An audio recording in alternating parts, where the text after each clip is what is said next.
given below are two statements. One is labeled as assertion A and other is labeled as reason R. Assertion A: a bar magnet dropped through a metallic cylindrical pipe takes more time to come down compared to a non-magnetic bar with same geometry and mass. And reason: for magnetic bar, eddy currents are produced in metallic pipe which opposes the motion of bar magnet. Summary क्या है? एक magnet है, वो नीचे गिर रहा है. एक मैग्नेट, ये फ्री फॉल कर लो, थोड़ी देर के एज्यूम कर लो कर रहा है, ठीक है. इसका मास m है, तो इस पे नीचे को mg लगेगा और ड्यू टू दैट जो एक्सेलरेशन आएगा वो mg/m यानी कि g आएगा.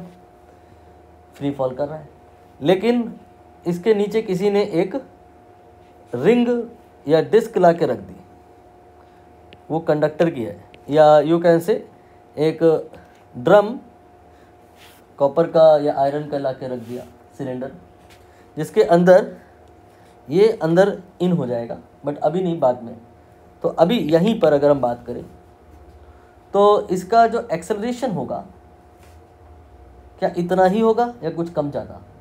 इसको आने में टाइम, अगर ये मैग्नेटिक ना होता और मैग्नेटिक होता, दोनों परिस्थितियों में बराबर लगेगा या कम ज़्यादा, ये सब बताना है. एक्सेलरेशन, टाइम, ये सारी चीज़ें बतानी है.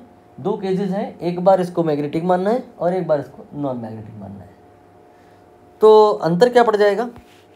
अगर ये मैग्नेटिक है तो मैग्नेट के पोल्स बना लेते हैं, आप उल्टा भी बना सकते हो.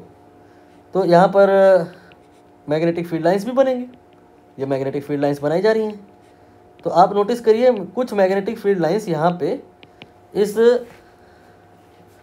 सिलेंडर की थ्रू लिंक हो रही हैं, और जब ये ऑब्जेक्ट, ये बार मैग्नेट नीचे आ रहा होगा तो number of the field line linking through the cylinder will increase, लिहाजा flux will increase. So if flux will increase, what will happen according to Faraday? EMF will induce. So if EMF will induce, then current will generated, and if current generated, then heating effect I²RT. तो यहाँ पर होगा क्या कि अगर ये material magnetic है तो यहाँ पर बिना आग लगाए ही आग लग जाएगी. मैग्नेटिज्म के अंदर वो क्षमता है कि वो आग लगा सकती है. फ्लक्स चेंज होने से करंट इंड्यूस हो सकती है और उसकी वजह से हीटिंग हो सकती है. लेकिन अगर मटेरियल मैग्नेटिक नहीं है तो हीटिंग नहीं होगी, तो जो एक्सेलरेशन होगा वो जी ही होगा. लेकिन अगर मटेरियल मैग्नेटिक है तो जब ये नीचे आ रहा होगा तो उसकी टोटल एनर्जी का कुछ पार्ट तो हीट में डेसिपिएट हो जाएगा, मतलब उतनी स्पीड ये एक्वायर नहीं कर पाएगी. कहानी हल्की हल्की ये फ्रिक्शन से मैच कर गई.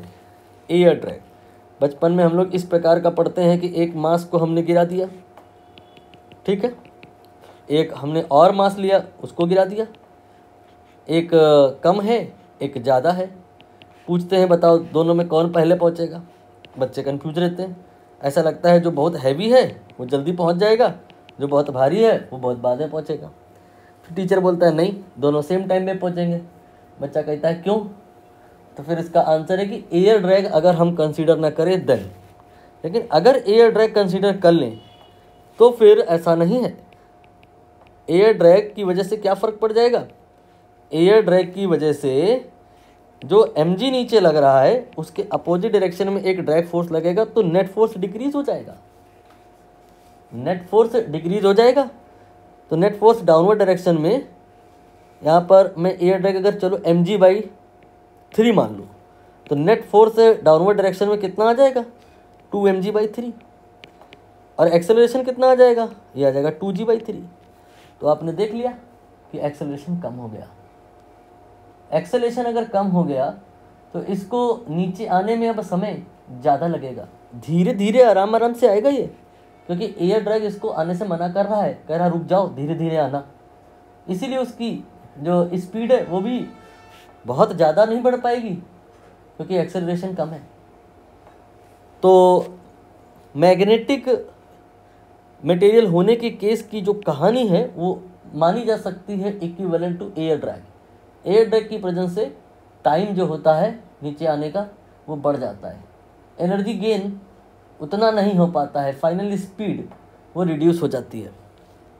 अब आप असरसन एक बार फिर से पढ़ लें। Bar magnet drop to metallic cylindrical pipe takes more time. ये बात बिल्कुल सही है, यही मैंने बताया, मोर टाइम, बिकॉज अगर फॉर्मूले से भी चलें तो T इक्वल टू होता है √2H/g effective. Effective gravity reduce हो गई है, so time will increase. Statement 1 correct है। For magnetic bar eddy current, ये जो हीटिंग मैं कह रहा हूँ कि होगी, यहाँ जब हीटिंग हो रही होती है, जिन करंट की वजह से हो रही होती है उनको एडी करंट कहते हैं। इसको एडी करंट इसलिए कहते हैं कि इसकी शक्ल वैसी ही होती है जैसे कि अगर हम एक शांत पानी में पत्थर कुछ हाइट से ड्रॉप करा दें तो जब वो गिरता है तो यहाँ पे ऐसे ऐसे रिपल्स बनने लग जाते हैं, सर्कल्स बनने लग जाते हैं, एडीज बनने लग जाते हैं। तो यहाँ पर भी इस मैग्नेट के गिरने की वजह से इसके अंदर दिखाई कुछ नहीं देगा, लेकिन बनेगा बिल्कुल वैसा ही, एडी करंट बन जाएगा। तो एडी करंट कीवर्ड रीजन में प्रेजेंट है, इसलिए वो भी करेक्ट है और करेक्टली एक्सप्लेन भी कर रहा है। सो ऑप्शन सी यहाँ पर करेक्ट होगा।